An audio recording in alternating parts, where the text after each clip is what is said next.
大家好，歡迎大家翻嚟訓犬漫談，我係阿 Sam，我係 Felix。Felix，今集承接翻上一集 IGP 或者叫 Season 啦，呢個追蹤嘅環節啦。上一集係講到行直線咯，今集我哋要講行歪線，係蛇形咁嘅行步線，好唔好啊？好，咁咧上一集就講過點樣教隻狗行直路啦，左右腳咁跟住嚟到揾啦。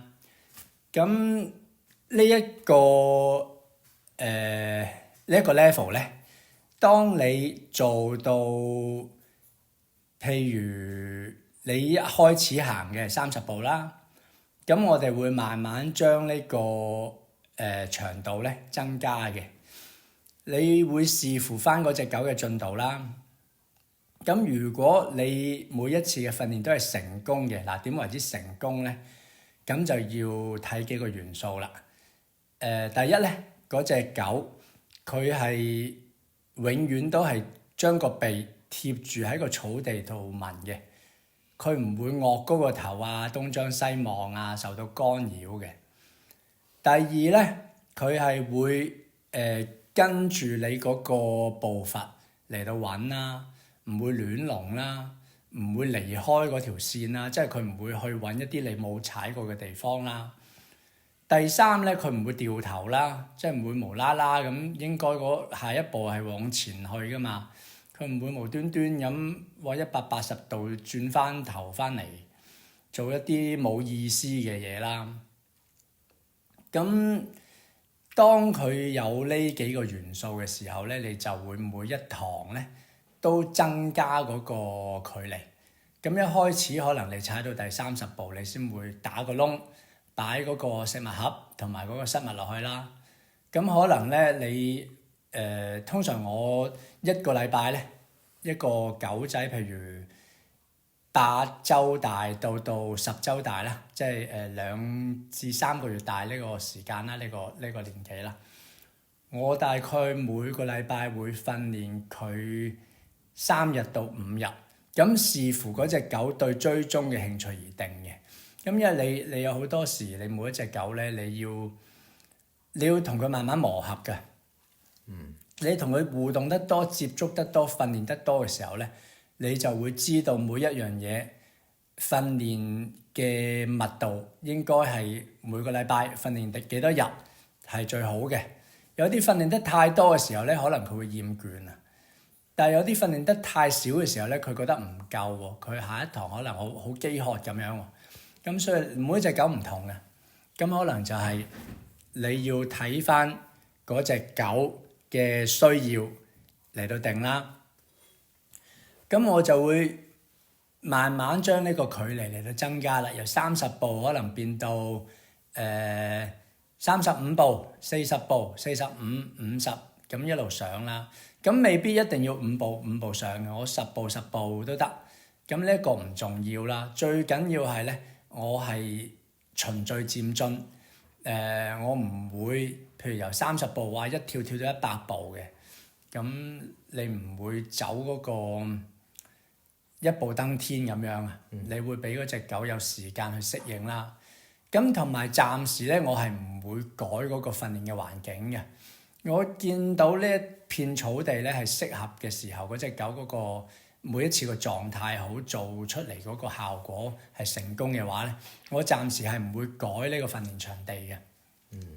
咁同埋咧，追蹤咧，我哋要留意翻嗰個風向啦，尤其是喺基礎訓練嘅時候。咁一般嚟講咧，嗰隻狗仔依家係打基礎嘅時候啦，我哋盡量咧就會順風咁樣去踩線嘅，即係話咧，依家如果有風嘅話咧，我踩線嘅時候，我係會個背脊感覺到有風吹過嚟嘅。點解係咁樣咧？因為如果你係迎風咁樣去踩線嘅話咧，咁即係話你前邊嘅氣味咧不斷會有風將你前邊嘅氣味帶過嚟啊！咁當隻狗佢做緊訓練去追蹤聞緊地下嗰啲味嘅時候咧，因為前邊有風將你前邊踩過嗰啲食物啊同埋你嘅氣味帶過嚟咧，咁隻狗就好容易會抬頭聞嗰個風裏邊嘅氣味啦，咁就會影響到咧我哋要達到嗰個狗有一個低鼻貼住地嚟揾呢一個目的啦。咁所以就順風去踩線，順風去做追蹤啦。咁好啦，當我依家走直線，可能走到有60-70步咁樣啦。咁每隻狗唔定㗎嚇，由一開始可以走到60-70步，可能訓練嘅嗰個 session 嗰個堂數可能係6-7次，11-12次，咁就可以由30步到呢一個程度啦。要睇嗰隻狗嗰個進度啦。咁而家佢可以走60-70步咯喎，冇問題咯喎，都係好集中咯喎。咁我就會開始走蛇路啦。蛇路嘅意思咧，真係唔再係直線啦，有少少微彎嘅。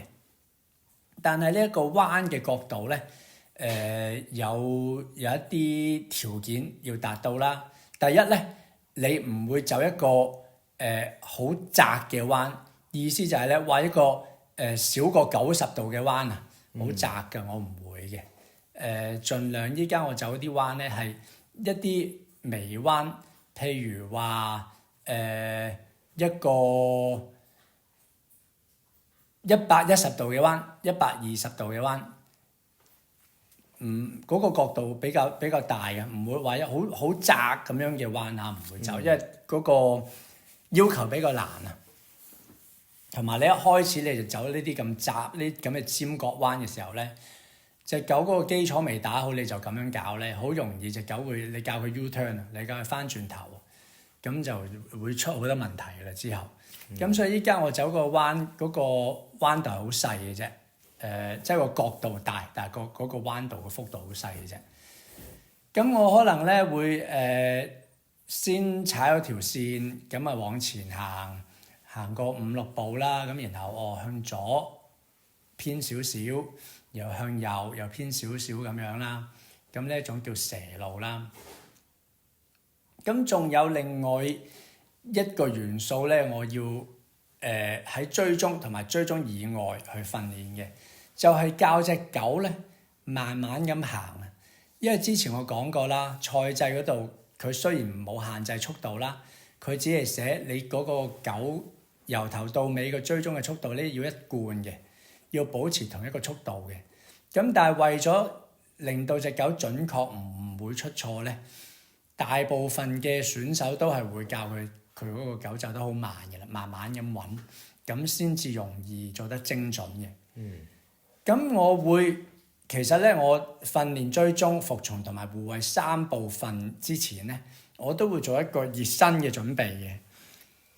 熱身唔單止係俾隻狗去 warm up 佢嗰個 muscles 嗰個肌肉咁簡單啦。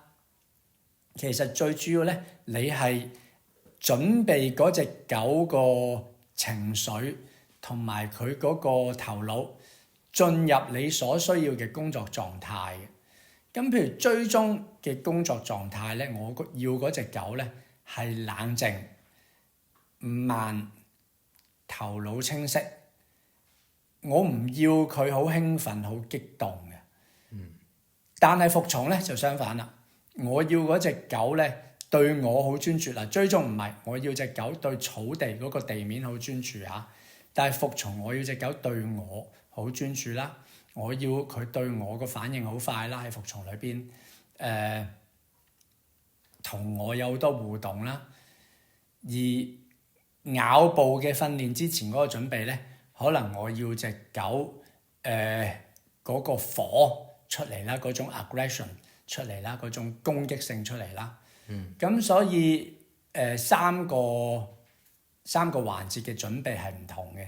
咁因為如果你慣性可以懂得將嗰隻狗投入 A、B、C 呢3個情緒咧，咁好容易咧，即係隻狗就唔會搞錯啦。因為譬如雖然你 A 追蹤，你一定係同服從同埋護衛係分開啦。服從同護衛通常會喺一個足球場上邊做嘅，追蹤係會喺田園上邊做噶嘛。咁好明顯隻狗佢知道啦。咁但係譬如 B 同 C 啦，呢個服從同埋護衛啦，你會喺同一個地方做噶嘛。咁你就要透過呢種情緒上面嘅準備咧，令到隻狗識分開，我依家係服從，依家係護衛啦。等到隻狗入場之前，已經進入咗所需要嗰個工作狀態。咁追蹤我係點樣準備佢咧？之前講過啦，我係會喺開始追蹤之前踩完線啦，我會帶隻狗出嚟係去行，去俾佢大小便，去適應呢個環境啦。咁樣其實咧，依家嗰隻狗咧，即係做咗一段時間，可能做咗有5至10堂呢一個追蹤嘅訓練啦，呢個直線追蹤嘅訓練啦。咁我會開始咧教俾佢點樣行慢同埋進入追蹤嘅狀態。咁我就會慣性咁樣咧，將佢喺車度抱落嚟啦。我會帶追蹤用嘅犬具啦，譬如例如一個 harness 啦，呢個肩帶啊，或者一個腰帶咁樣啦。我會拖住繩嚟到行嘅，我唔會放繩俾佢行嘅。而我俾佢行同佢散步嘅時候咧，我係會慢慢行，我唔會行得好急啦。咁樣咧就係習慣咧，由我嘅情緒去帶動嗰隻狗啊，我行得慢啲，我呼吸慢啲，我嗰個心情會平復啲、冷靜啲、柔和啲，透過我去帶動嗰隻狗，慢慢咁樣行。咁等到咧，譬如嗰隻狗已經依家去有6個月大啦，我喺行嘅時候咧，我可能會俾佢帶一個狗牙環啦，一個犬具嚟嘅。即係呢一種狗牙環咧，如果隻狗扯得太犀利嘅時候咧，會收緊，好似狗牙咁咬佢條頸嘅。咁但係放鬆嘅時候，佢又會鬆翻，唔會咬到隻狗嗰條頸。咁每次當佢衝嘅時候咧，我就會向後，即係向我嘅方向咧，戳一戳條繩。然後咧，我再繼續慢慢向前行，同時我會同隻狗講 slow。即係慢啊，慢落嚟啊。係。咁當你有咗呢一個習慣嘅時候咧，每一次追蹤咧，我都係帶佢出嚟，慢慢咁行。每次佢一衝嘅時候咧，我就戳個打，然後我話 slow，等佢慢落嚟。咁樣當佢明白咗呢一個訓練嘅時候咧，我就會將佢放喺追蹤裏邊。每一次咧隻狗往前衝嘅時候咧，我就會叫 slow，然後戳嗰個帶啦。咁仲有啦。因為最終你比賽嘅時候，嗰個路段佢唔會有食物噶嘛，佢係乜都冇噶嘛，佢只會有踏路員嘅氣味同埋失物噶嘛。